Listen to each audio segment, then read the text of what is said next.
that he is never reacting to things. He is never surprised by things that happen to us or the things that happen in our lives, even when they are so entirely unexpected to us. Hello and welcome back to my channel. Today's setup is a little different because Tyler and I are actually in Idaho right now, and I'm going to be sharing a vlog here shortly, just sharing more about this trip and what we're doing up here.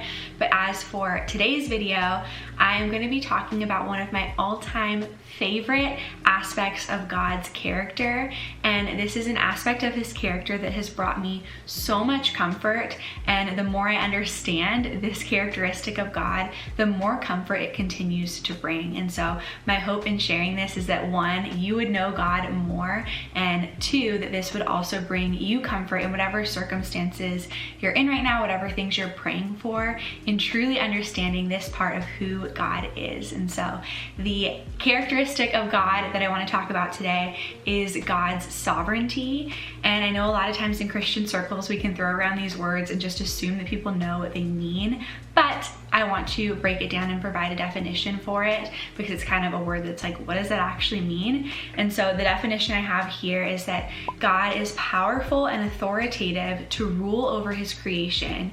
He is the ultimate source of all power and authority, and all things fall under his control. And so kind of understanding that God has ultimate rule, ultimate authority, ultimate power. Simply put, God's sovereignty means that God is in control. And I want to talk in this video about how understanding this truth, understanding truly that God is in control of all things, changes everything. That's what we're going to talk about today. But before I do, if you haven't already, please be sure to subscribe to my channel. I make Christian faith and lifestyle content. And then if you find this video helpful or encouraging, please be sure to give it a thumbs up.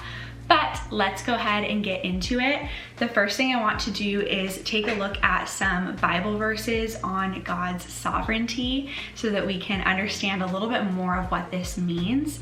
I think it's one thing to be able to say God is in control, but to truly understand all of what that encompasses, I feel like really just enriches our understanding and ultimately deepens our trust in God, and that comfort that I was telling you about that this aspect of his character I think really provides. And so I'm going to read through some verses on this. The first one is Colossians 1:17, and it says that he is before all things, and in him all things hold together. And this means that God has the ultimate reign, and he is the ultimate sustainer of all things. The second verse is Job 42:2, and if you've watched my channel for a while, you've probably heard me reference this verse because it's one of my favorites. But it says, I know that you can do all things, and that no purpose of yours can be thwarted. And this means that what God purposes will come to pass, and that nothing can stop it. And so as we're hoping for different things, praying for different things, wishing for things to happen, we can understand that if it is God's will, it will happen, and nothing can stop it and nothing can thwart it. And that brings immense comfort. The next verse is Daniel 4:35, and it says, he does according to his will among the host of heaven and among the inhabitants of the earth. And none can stay his hand or say to him, what have you done? And so this means that God is sovereign over everything in heaven and among everyone on earth. And then as it's saying there that none can stay his hand, so no one can stop his hand or say, what are you doing? Because he has the ultimate authority. He has the ultimate reign. Another verse is Proverbs 16:33. I've also referenced this one on my channel quite a bit, but it says, the lot is cast into the lap, but its every decision is from the Lord. And what does this mean? This means that God is sovereign over things that are seemingly left to chance. We talked about this a lot in the book of Esther, if you did my Esther Bible study with me series, but there are certain things that happen in that story that seem like they're left to chance, or they're just coincidental, or they sort of just happened. But as we understand God's character, and as this verse tells us, nothing is left to chance. The things that even to us seem like they are seemingly left to chance, or they are casting of a lot, which is literally like a gambling, that ultimately God is in control of those things as well. Every decision of those things that are left to chance is from the Lord. The next verse is Psalm 135:6, and it says, "Whatever the Lord pleases, he does, in heaven and on earth, in the seas and all deeps. He it is who makes the clouds rise at the end of the earth, and who makes lightnings for the rain, and brings forth from the wind his storehouses." And so this tells us right here that God is sovereign over nature. And if you really look at that verse and think about it, that's amazing to think that everything that happens in nature, in the depths of the seas, the rain that falls on the earth, the winds that happen, any natural events, all of it, God is in control of all of it. He has power and control and authority over all of those things. Next verse is Matthew 10:29, and it says, "Are not 2 sparrows sold for a penny? And not one of them will fall to the ground apart from your Father." And this tells us right here that God is also sovereign over animals. These creatures that he has made, he is sovereign over them, over their life and their death, over every step they take. He says that not one sparrow falls to the ground apart from him. The next verse is Proverbs 16:9, and it says, "The heart of man plans his way, but the Lord establishes his steps." And this tells us that God is sovereign over human decision. I've talked a lot on my channel before about decision making and how I've really been someone historically who wrestles with decisions because I want to make the right decision, and I tend to overthink it and just worry about it. And I've made a lot of videos on biblical decision making, and it is such a comfort to know that God is sovereign even over our decisions. Yes, we should absolutely seek to make wise decisions, but I think this eliminates some of that fear of making the wrong decision when our heart is genuinely to seek God and his will in things, knowing that there really is no wrong decision, because over any decision we make, he is sovereign. He is in control. And the final verse I want to read on God's sovereignty is one that I feel like is sort of a capstone verse on God's sovereignty, and it's Genesis 50:20. It says, "As for you, you meant evil against me, but God meant it for good, to bring it about that many people should be kept alive as they are alive today." And this verse is taken from the story of Joseph.